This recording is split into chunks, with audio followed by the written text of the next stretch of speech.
So thank you to the Boomerang. It's been a good little stay, not a bad little motel here in Albury, Wodonga. The breakfast was not bad, pretty plain, you know, just the usual continental, bit of toast, coffee, orange juice, but very welcoming. And we're going to pop into Albury and have a little look around, see what we have here. So, bon voyage.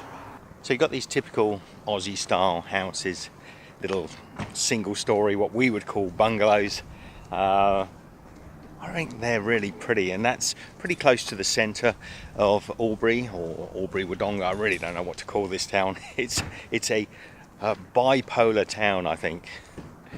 But you've got those pretty old style, very traditional town properties, and then just up here around the corner is the town centre. I would say this old church building here is probably, well, there's another one there actually. It's probably the heart of the town. So yes, marriage for equality. You've even got the rainbow on there.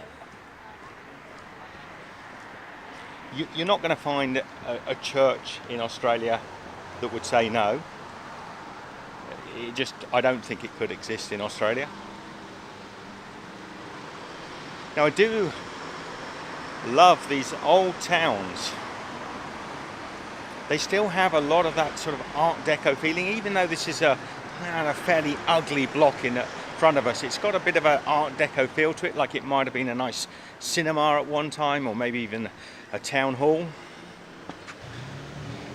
The Australian Mutual and Providence Society. These lovely old buildings in the centre. You've got this old courthouse here. You can imagine that Albury would have been a really nice, quaint, small town at one time, and it's sprawling, it's a lot bigger, but there's still a lot of remnants of the old city in the centre here. There's another sort of what I think is Art Deco style, so it's probably built in the 1930s maybe, this style of building. It actually says established in 1876. But is that just the company? And whether that company, but the style of the top of that building, it looks to me like it's more sort of 1920s, 1930s. Now, if you're actually watching this and you're from Albury and Wodonga, tell me why this is classified as a city. There is no underground metro system, there is no above ground rail system that I can see. There's certainly not a cathedral in here. So what classifies this as a city? I know people in Australia will be quite passionate about the fact that their town is a city, and I often see a lot of towns around Australia that I would classify as a village called towns.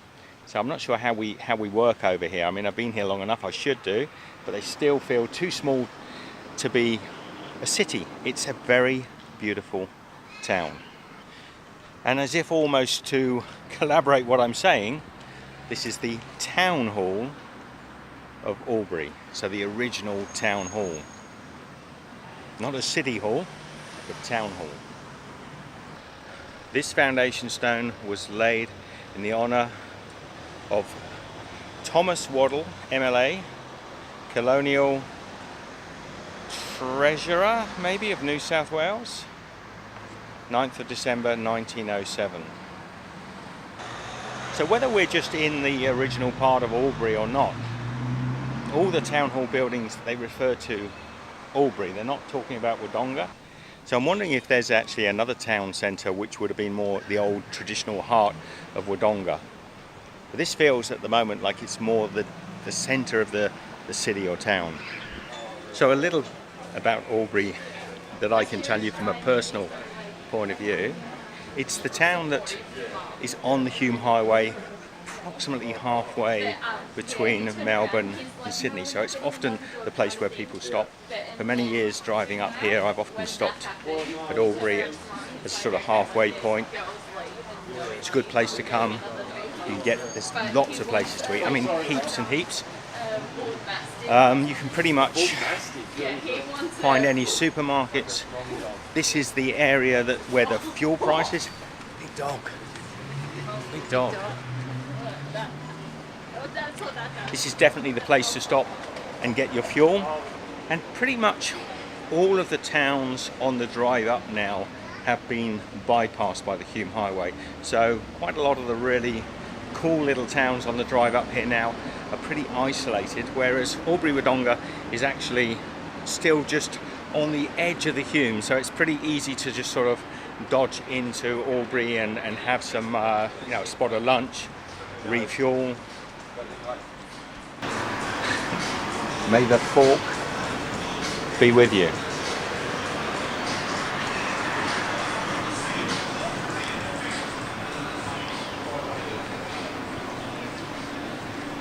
The chocolate Labrador. Sorry, we're closed. So some places are still closed on the weekend, but most of the eateries, most of the big stores, they're all open. Now there are two other towns that I always love to call into on the drive up from Melbourne to Sydney, Sydney to Melbourne, and that is Holbrook, which again has been bypassed now, but I think it's a nice place to drop in. For some reason there is a submarine there, so it was always a great one for the kids to call in. They can climb all over the submarine. So this is what Holbrook is really famous for. HMAS Otway. Why is the town, firstly, why is it called Holbrook? Because it hasn't always been called Holbrook. And why does it have a submarine and all this submarine memorabilia? There's a torpedo over there, there's a cutaway of another submarine over here. Let me get to a more appropriate vantage point to share this story with you. So I'm ashamed to say I've never actually been up on top of the submarine at Holbrook. Anyway, during the First World War, there was an Aussie submariner who sunk, I think it was a Turkish submarine, and his name was Holbrook. Now, originally this town was called Germantown, as in Germantown, because Germany fell out of sort of popularity. The name Germantown became really unpopular with the locals. They wanted to change it, so they renamed this town to Holbrook in honour of the young man. I'm not sure if he was from this town. There is a memorial to him just over here, so that's pretty fascinating. So yeah, they renamed it from Germantown to Holbrook, and hence we also have this submarine here. It's a sort of shell of a submarine, and the kids can play on it. I think there's even a little portal there that they can go down inside and play. It's just really fun. It's a great town. It's become known as the sort of submarine town. It used to be on the main road driving between Melbourne and Sydney. You now have to actually come off the Hume. So if you want to come and visit this town, you really should. And never drive up this way without popping in and visiting the submarine and just saying hello to the people of Holbrook. Not the best way to come down. The other great little stop is Dog on the Tucker Box, which is really famous in Australia, but they've just completely bypassed it. And I wonder, because I haven't been there for maybe at least 6 or 7 years, whether it's still in business. It's an iconic sort of stopping point on the drive up between Melbourne and Sydney. Now, the history of the Dog on the Tucker Box, I always thought it was in Gundagai. I don't know why. I've been here many times before. Gundagai is only a few kilometres down the road, so we pulled into Gundagai at first. It's a beautiful outlook behind us. Farms back here. There's Welcome to the Dog in the Tucker Box. It's a sort of cafe and souvenir shop. Now, the story of the Dog on a Tucker Box is a legend, really. It's to do with a cattle drover who had I think he died, and the dog guarded his tucker box and guarded it until the dog died. I think that's the original story, and it's a famous old poem. It goes back to the early part of the 1900s. Now, the odd thing is that actually the Dog on the Tucker Box is not a true story. It's just a poem, so he never actually existed, but the legend is real. I do think it's a little bit of a shame that we've allowed all the lovely towns that are on the Hume Highway on the drive up from Melbourne to Sydney to be bypassed, because a lot of them now are dying. In my mind, it would have been better if the people of the town had stood up to the government and stopped them building these bypasses. You know, you see it working really well in Europe, where the main sort of throw of the traffic goes through the town, and they have a sort of loop round for heavy goods vehicles, roads, trains, to keep those vehicles out of the town centres, but to keep the people coming through. And it was never a problem. And we used to drive up here and go through Gundagai and go through Holbrook.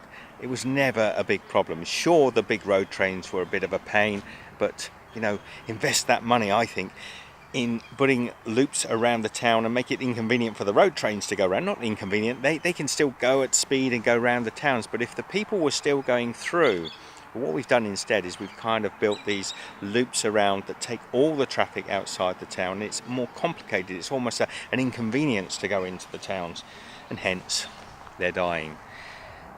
Another example of a government that really doesn't represent anybody, constantly doing things to make things a little bit worse. Your thoughts, your comments, love to hear what you have to say. Apparently there's an art museum somewhere around here, not sure where. You know, Albury's a really nice little town centre actually. It's got a lot going for it. One of the problems we have here in Australia is outside of the main cities, a lot of the larger towns are dying, but I think Albury and Wodonga actually is a good example of a town that's surviving quite well. You've got this nice little laneways here. I mean, it's Sunday, not many of them are open. That could be a sign of the times. It's just the week before Christmas. We do have to make these larger cities sustainable if we're not all going to cram our population, this ever increasing population of Australia, into these tightly little sort of compact areas in a handful of major cities.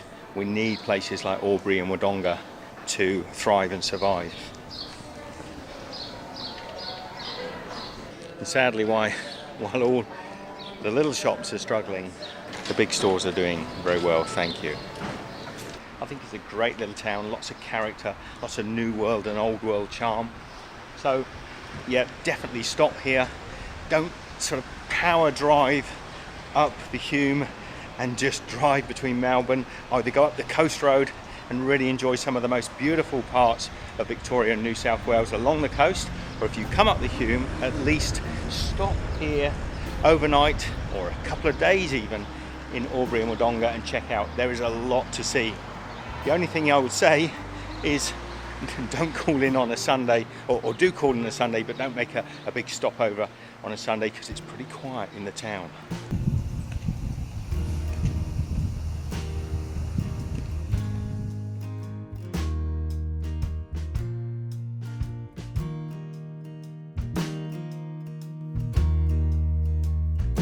If you follow the road till it leads you back home,